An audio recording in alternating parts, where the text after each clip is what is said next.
자카르타 연합의 아름다운 아침입니다. 다 함께 사도신경으로 신앙 고백하겠습니다.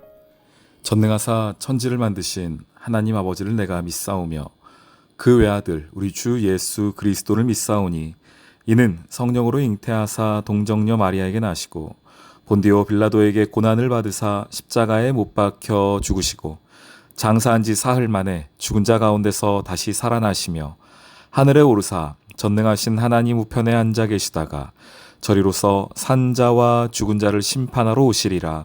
성령을 믿사오며 거룩한 공회와 성도가 서로 교통하는 것과 죄를 사하여 주시는 것과 몸이 다시 사는 것과 영원히 사는 것을 믿사옵나이다. 아멘. 제 34장 바벨론의 느부갓네살 왕과 그의 모든 군대와 그의 통치하에 있는 땅의 모든 나라와 모든 백성이 예루살렘과 그 모든 성읍을 칠 때 말씀이 여호와께로부터 예레미야에게 임하여 이르시되 이스라엘의 하나님 여호와께서 이와 같이 말씀하시니라. 너는 가서 유다의 시드기야 왕에게 아뢰어 이르기를 여호와의 말씀에 보라, 내가 이 성을 바벨론 왕의 손에 넘기리니 그가 이 성을 불살을 것이라. 내가 그의 손에서 벗어나지 못하고 반드시 사로잡혀 그의 손에 넘겨져서 내 눈은 바벨론 왕의 눈을 볼 것이며 그의 입은 내 입을 마주 대하여 말할 것이요 너는 바벨론으로 가리라. 그러나 유다의 시드기야 왕이여, 여호와의 말씀을 들으라. 여호와께서 내게 대하여 이와 같이 말씀하시니라. 내가 칼에 죽지 아니하고 평안히 죽을 것이며 사람이 너보다 먼저 있은 내 조상들 곧 선왕들에게 분향하던 것 같이 내게 분향하며 너를 위하여 애통하기를 슬프다 주여 하리니 이는 내가 말하였습니다. 여호와의 말씀이니라 하시니라. 선지자 예레미야가 이 모든 말씀을 예루살렘에서 유다의 시드기야 왕에게 아뢰니라. 그때 바벨론의 왕의 군대가 예루살렘과 유다의 남은 모든 성읍들을 쳤으니 곧 라기스와 아세가라. 유다의 견고한 성읍 중에 이것들만 남았음이더라. 샬롬, 자카르타 연합의 아름다운 아침입니다. 오늘은 예레미야 34장 말씀을 함께 보겠습니다. 오늘 말씀에 보면은 시드기야 왕이 등장을 합니다. 유다 역사 속에 시드기야 왕이 나왔다는 것은 이제 나라 망했다, 이렇게 보시면 되겠습니다. 나라가 마지막에 망할 때예요. 3명의 왕이 등장하는데요. 여호야김, 여호야긴, 그리고 시드기야. 시드기야 때 이제 나라가 완전히 망하게 됩니다. 여호야긴은 짧게 있었고요. 여호야김의 아들이 긴입니다. 여호야김의 아들이 긴이고, 시드기야는 이 여호야긴이 잡혀간 다음에 이 바벨론에서 우리 그런 표현 쓰지 않습니까? 꼭두각시로 세워놓은 거예요. 자기 말 잘 듣는 사람, 그래서 여호야긴은 데려가서 자기의 저걸로 삼고요. 그리고 나서 인질로 삼고, 그리고 자기 말을 잘 들을 만한 꼭두각시 왕을 세워놓은 게 이제 시드기야입니다. 근데 그 시드기야도 결국은 나중에 잡혀가게 되는 것을 보게 됩니다. 오늘 그 시드기야에게 오늘 예레미야를 통한 하나님의 말씀이 하나가 있습니다. 3절. 이제 곧 나라가 이제 망하게 되는 겁니다. 뭐 이미 예레미야가 계속 얘기했던 그 경고이지요. 3절입니다. 내가 그의 손에서 벗어나지 못하고, 바벨론 왕의 손이에요. 벗어나지 못하고 반드시 사로잡혀 가게 될 것이다. 네가 바벨론 왕을 너의 눈으로 보게 될 것이다. 그리고 너는 바벨론으로 가리라. 이렇게 말씀해 주셨습니다. 그러면서 유다의 시드기야 왕이여, 여호와의 말씀을 들으라. 여호와께서 내게 대하여 이와 같이 말씀하시니라. 네가 칼에 죽지 아니하고 평안히 죽을 것이며, 이렇게 얘기하죠. 그러니 마지막에 지금 살 길이 있다는 겁니다. 그게 뭡니까? 바벨론으로 가는 거예요. 하나님께서 그 회복의 과정, 회복의 말씀을 해주신 거거든요.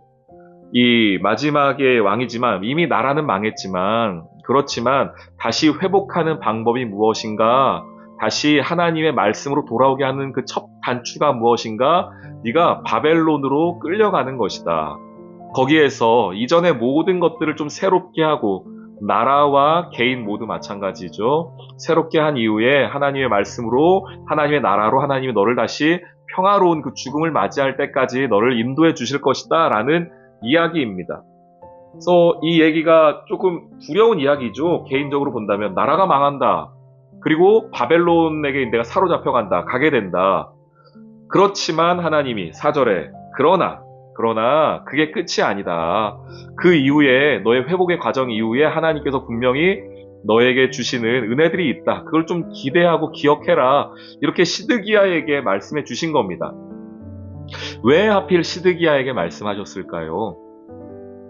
저는 이 말씀하고 7절 마지막도 같은 의미라고 생각하는데 7절 마지막에 바벨론 왕의 군대가 다 무너뜨리고 치는데 유다의 견고한 성읍 중에 라기스하고 아세가라 하는 곳이 남습니다.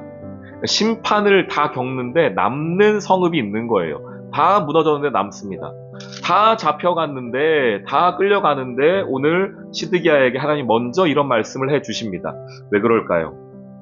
내가 마지막 때 이 심판을 지나고 견디는데 마지막 증인으로 살라는 겁니다. 하나님께서 내게 이런 말씀을 해주셨다. 이런 심판이 있지만 내 삶에 대한 하나님의 회복의 말씀이 있었고 그리고 아까 라기스하고 아세가 이 두 성읍이 다른 성읍들은 다 멸망했지만 하나님이 남겨두심으로 말미암아 다시 회복을 꿈꾸게 하셨다. 그러니까 말씀의 증인이죠. 회복에 대한 하나님의 약속의 증거이기도 합니다. 성도가 누굴까요? 성도가 이 땅을 살아가는 이유는 무엇일까요? 하나님께서 우리를 천국에 가는 것 자체가 목적이라면 예수 믿고 그러면 우리가 예수 믿는 동시에 천국 가는 것이 훨씬 더 큰 기쁨이며 목적에 부합하는 것 아니겠습니까? 그런데 왜 하나님이 성도를 교회를 이 땅을 살아가게 하실까요? 이 땅을 살아가는 것이 또 뭐 쉬운 일입니까? 마치 시드기야가 자신의 눈으로 바벨론 왕을 만나고 자신의 삶으로 그 바벨론의 전쟁을 직접 경험했던 것처럼 성도의 삶 역시 그 쉬운 삶이 아니거든요. 그런데 왜 하나님께서 성도를 이 땅 가운데 남겨놓으시는가? 저는 바로 이 이유라고 생각합니다. 이 땅 가운데 하나님 말씀의 증인으로 살아라. 하나님 말씀이 주어진 것에 대한 그리고 앞으로 오게 될 소망에 대한 증거와 증인으로 살아야 한다. 이것이 성도를 이 땅 가운데에 놔두신 하나님의 마음 아니겠습니까? 오늘 하나님께서 시드기야에 그렇게 말씀하시는 거예요. 끌려가겠지만 그렇지만 분명히 그 이후에 하나님의 일하심이 있다. 그리고 너는 그것을 기대하고 말씀을 잊지 말고 살아라는 겁니다. 그렇지만 뭐 나중에 나올 이야기이긴 하지만 아마 52장일 겁니다. 뒤에 가면은 이 시드기야가 하나님 분명히 말했지 않습니까? 네가 바벨론으로 가게 될 것이다. 그리고 가야 하는 것이 하나님의 뜻이다. 거기서부터 회복이 시작된다라고 말했는데 참 사람이 이렇게까지 말씀을 들었는데도 불구하고 막상 그 자리가 되니까 이 시드기야가 이 바벨론보다 안 되겠다. 나 애굽 가서 좀 도움을 요청해야겠다 싶어가지고 애굽으로 도망가려고 하는 장면이 있습니다. 그래서 매우 안타깝게도 시드기야 그냥 잡혀갔으면 그래도 성이 잡혀가서 회복을 꿈꿨을 텐데 눈을 뽑히는 장면이 등장을 해요. 그러니까 매우 좀 처절한 마지막이죠. 그런 모습으로 가는 모습이 시드기야에게 있습니다. 저는 우리 사랑하는 성도들이 이 땅을 살아갈 때 하나님의 말씀을 먼저 알고 그런 상황 속에 하나님이 누구이신지도 알고 말씀을 알고 있다면 이 세상 속에서 하나님 말씀의 증인으로 살아야 합니다. 어떤 증인입니까? 하나님이 살아계심에 대한 증인이며 하나님의 말씀에 대한 증인입니다. 그리고 앞으로 올 하나님 나라에 대한 증인이기도 합니다. 아직 이 땅에 오지 않았으나 그 소망을 꿈꾸는 자들이기 때문입니다. 우리가 말씀을 듣고 말씀을 안다는 것은 이 땅 가운데에서 오늘 살아가는 중에 많은 이들에게 하나님 말씀의 증인으로 살아가는 것입니다. 오늘 이 하루 증인으로 사십시오.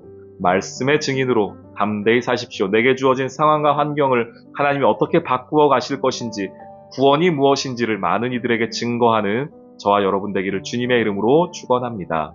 아멘. 오늘의 기도. 하나님 아버지, 시드기야 왕을 향한 주의 말씀을 듣습니다. 바라기는 나의 전생애 동안 하나님의 말씀에 순종할 때에 하나님의 말씀이 우리를 어떻게 지키는지를 날마다 확인하며 살아가는 은혜를 주세요. 우리의 정체성과 내 삶을 살아가는 힘이 말씀 그 자체임을 잊지 않게 해주세요. 진리를 행하는 하나님의 자녀 되기를 소망합니다. 예수님의 이름으로 기도합니다. 아멘.